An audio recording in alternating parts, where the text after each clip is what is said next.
청취자 여러분, 안녕하세요. 오늘 제공된 자료를 아주 깊이 있게 파헤쳐보는 심층 탐구 시간에 오신 것을 환영합니다. 네, 반갑습니다. 오늘 다룰 내용이 정말 상당히 흥미롭죠? 네, 진짜 기대가 되는데요.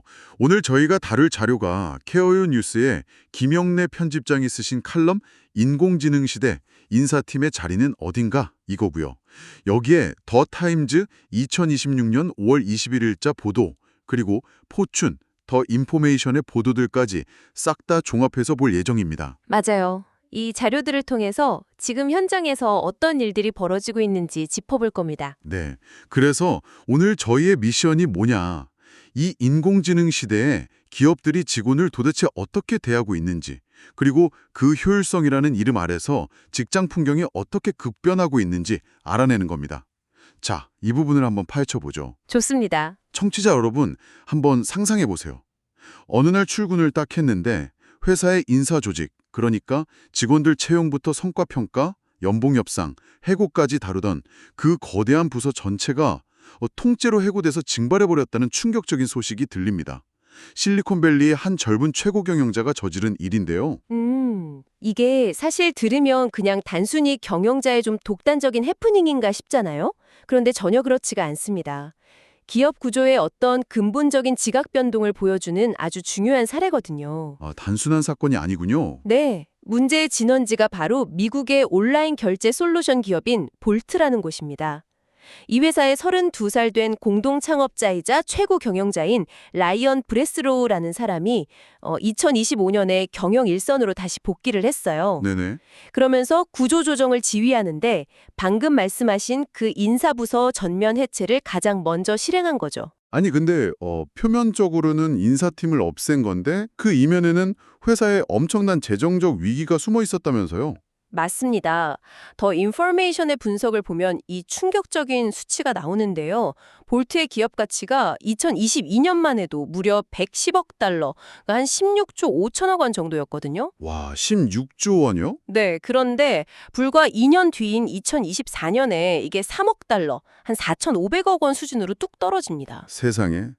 불과 2년 만에 기업 가치가 무려 97%나 그냥 증발해버린 거예요. 아, 그러니까 잠깐만요. 회사가 가치의 97%를 잃었는데 최고 경영자는 그 책임을 인사팀이랑 직원들의 태도 탓으로 돌린 건가요? 상식적으로 경영진 책임 아닌가요? 청취자분들도 아마 딱 그렇게 생각하실 텐데요. 브레스로우가 포춘 행사에서 한 발언을 보면 그의 생각이 아주 확고합니다. 그는 인사팀이 오히려 실제하지도 않는 문제들을 억지로 만들어냈고 그들이 떠나니까 그 문제들도 사라졌다고 주장을 했어요. 존재하지도 않는 문제를요? 네, 그러니까 브레스로우 관점에서는 인사팀이라는 건 회사가 엄청 거대하거나 아주 안정적일 때만 의미가 있다는 거죠.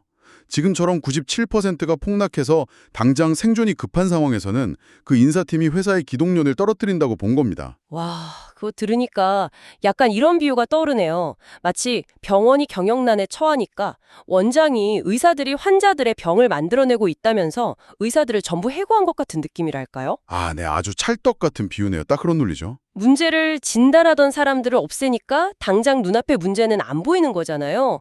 근데 자료 보니까 직원들 문화도 엄청 꼬집었다면서요. 맞아요. 회사가 16조 원 가치를 인정받던 그 호황기 시절에 직원들 사이에 막 퍼져 있던 특권 의식을 아주 강하게 비판했습니다. 특권 의식이요? 네, 손에 흙을 묻히려는 문화라고 할까요? 회사는 위기인데 사내 정치나 과도한 워라밸 요구에만 매몰되어 있었다는 거죠. 뭐 회사가 위기니까 조직 문화를 다잡으려 한 건 이해가 가는데 근데 제일 궁금한 게 그렇게 인사팀을 싹 다 없애버리면 기존에 하던 일들 있잖아요. 채용, 평가, 휴가 관리 같은 거 그걸 누가 대체한 건가요? 바로 그 빈자리를 인공지능이 채웠습니다. 인공지능이요? 네, 볼트가 지난 4월에 전체 인력의 약 30%를 또 감축했거든요. 이게 최근 4년 동안 무려 4번째 감원인데 마지막 감원 대상자가 40명 미만이었어요. 근데 볼트 측에서 이 감원의 상당수가 비용 절감이 아니라 인공지능 도입에 따른 결과라고 직접 밝혔습니다. 아, 사람을 자르고 AI를 넣은 거네요. 맞습니다. 사내 메신저 슬랙을 통해 최고 경영자가 보낸 메시지를 보면 아주 명확해요. 2026년 시장에서 살아남으려면 더 슬림하고 철저하게 인공지능 중심적인 조직으로 변해야 한다고 선언을 한 거죠. 그럼 기존 인사팀은 완전히 흔적도 없이 사라진 건가요? 대신에 피플 오퍼레이션 팀이라는 아주 소규모 부서가 하나 신설됐습니다. 아, 새로운 팀이요? 네. 근데 이 팀은 직원들의 어떤 교육이나 일상적인 지원, 아주 기본적인 헬프데스크 역할만 담당합니다. 자, 여기서 정말 흥미로운 점은 사람의 커리어를 관리하고 소통하던 부서가 엄청나게 축소되고 그 막중한 역할을 인공지능이란 최소한의 헬프데스크가 대체해버렸던 현실이네요. 진짜 놀랍습니다. 이것을 더 큰 그림과 연결해 보면 이게 비단 볼트만의 문제로 끝나는 게 아니거든요. 다른 회사들도요? 네, 인공지능이 채용, 마케팅, 고객 응대 같은 중간 관리자 업무 전반을 이미 대체하기 시작했다는 거, 거대한 산업적 흐름을 보여주는 겁니다. 와, 그렇다면 이게 단순한 기술이나 효율성 문제를 넘어설 것 같은데요. 이 알고리즘이 중심이 되는 구조가 우리 개개인한테 미치는 윤리적인 문제도 분명히 있을 거고요. 양측의 의견은 어떤가요? 네, 이 부분은 자료에 따르면 양측에서 아주 치열한 논쟁이 벌어지고 있습니다. 일단 미국 노동계와 학계의 목소리를 보면 우려가 상당하죠. 어떤 우려인가요? 인사부서를 무력화시키고 인공지능 알고리즘한테 인사권을 싹 넘겨버리면 직장 내 인권 침해나 임의 해고 논란이 불거질 수 있다는 겁니다. 통제적으로 전락할 수 있다는 비판이죠. 반대쪽 의견은요? 반대로 찬성하는 쪽은 알고리즘이 인간의 편견이나 사내 정치에서 자유로우니까 오히려 훨씬 객관적이고 공정하다는 주장을 펴니다. 아, 객관적이다.